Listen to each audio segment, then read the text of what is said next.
इन्होंने, इसलिए सारी बात मान ली हमने। यारी समाजी कौन है? हमारे भाई बहन हैं, चाचे ताऊ हैं, मामा और बुआ के भाई भतीजे बहन बेटी वो अपने ही है। इस अज्ञानी ने हमसे अलग कर दिया और नाश कर दिया उनके जीवन का कख पता नहीं।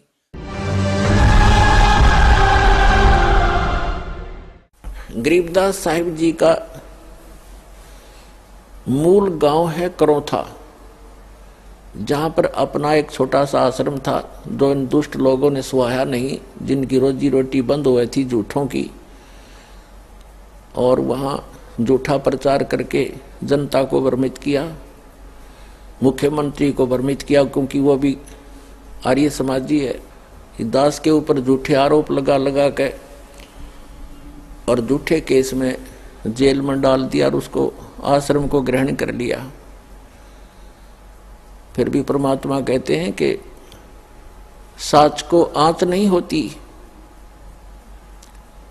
पुणात्माओं, हाई कोर्ट ने हमारे हक में फैसला कर दिया। सन 2009 में मुख्यमंत्री आर्य समाजी और आर्य जो हमारा विरोध कर रहे थे, आर्य प्रतिनिधि सभा हरियाणा वाले, वो दोनों मिलकर सुप्रीम कोर्ट पहुंच गए। देख इनकी अकल मारी जा रही। कोई बात हो, अरे हम तो सत्य और असत्य की लड़ाई लड़ रहे हैं, ज्ञान और अज्ञान का झगड़ा, ज्ञान का जवाब ज्ञान से देना चाहिए। अब सुप्रीम कोर्ट में ऐसा मुंह पे थप्पड़ मार दिया परमात्मा ने उनके 8 वकील, 6 तो सरकार के, 2 उनके टॉप मोस्ट वकील कर रखे। हमारा ओरिजिनल वकील भी नहीं जा रहा था, उसको कोई काम हो गया अचानक, और परमात्मा के बच्चों को आश्रम दिवा दिया। इससे बड़ा चमत्कार पुण्यात्मा कोई नहीं हो सकता। अब भगवान से बाहर कौन जाएगा? ये जज क्या है? ये भी परमात्मा के रिमोट से चलते हैं, उसी के बच्चे हैं, उनकी बुद्धि उनके हाथ में है। 1 सेकंड में सच्चाई को ऊपर ला दिया। पुण्यात्मा, हमने उस आश्रम की आवश्यकता भी ना रही, क्योंकि वहां पर तुम्हारी गाड़ियां भी ना खड़ी हो सारी। जब आज हमारी व्हीकल चले जाओ, व्हीकल भी ना हो उसमें, वो तो ओड्डे रह गया। लेकिन इनकी जात का बेड़ा पट गया कि इसे मुख्यमंत्री होया करें। राजा को चाहिए दोनों तरफ की बात सुनकर जब डिसीजन लेना चाहिए। एक तरफ जुआ जुड़ जा, तो ये कलयुगी राजाएं हैं। पुराने राजाओं का आप हिसाब लाओ। रामचंद्र जी राजा थे अयोध्या के, वो किसी मंत्री या किसी अपने साथी की बात में विश्वास नहीं करते थे, भगवान से डरने वाले थे। यदि कोई ऐसी जटिल समस्या होती, वो स्वयं वेश बदल कर जाया करते थे और निष्कर्ष निकाल कर निर्णय लिया करते थे। राजकाल के राजा, उनकी पार्टी के 2 बात कह दे, फलाना ऐसा है, दकड़ा ऐसा है, कर दो उसका नाश। लेकिन हमारे साथ भगवान है, हमारा विरोध करने वालों का नाश हो जाएगा, भगवान के बच्चों का नाश आज तक हुआ नहीं, हर ना होगा।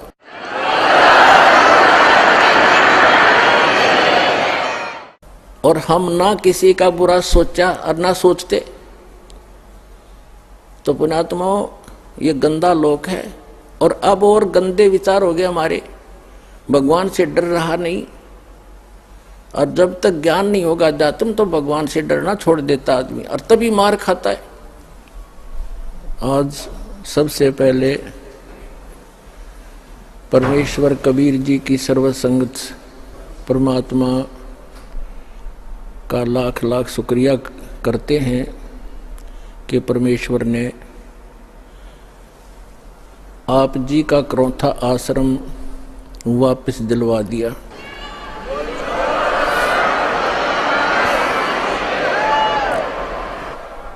न्याय मिला, भले ही देर से मिला। कहते हैं सत्य को कुछ दिन दबाया तो जा सकता है, मिटाया नहीं जा सकता।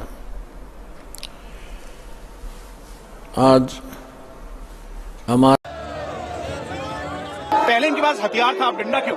देखिए, ये संत रामपाल जी महाराज जी के अनुयायी नहीं है सब, ये राष्ट्रीय समाज सेवा समिति के कमांडो हैं, और राष्ट्रीय समाज सेवा समिति के कमांडो यहाँ पर सारे सुरक्षा व्यवस्था देखते हैं। कि संत रामपाल जी का इसमें से कोई लेना देना नहीं है। वो अपना एफिडेविट दे चुके हैं कि मैंने कोई अवमानना नहीं की, और मैंने मेरे शिष्यों से नहीं कहा कि कोर्ट में मेरे साथ जाएं। मैं राष्ट्रीय समाज सेवा समिति का जनरल सेक्रेटरी हूं, हम ये सारा प्रबंध करते हैं। आपके ऊपर इतने इल्जाम है, सर आपके ऊपर इतने इल्जाम